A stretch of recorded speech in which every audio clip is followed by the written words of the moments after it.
Hello guys, in this video I will show you how to delete your TikTok account permanently. Step by step. Step 1. Open the TikTok app on your phone. Tap on your profile icon in the bottom right corner. Tap the three line menu in the top right corner. Select setting and privacy. Tap account. Choose deactive or delete account. Tap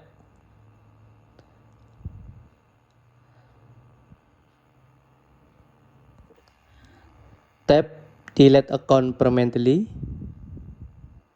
Select a reason or skip if allowed, then tap continue.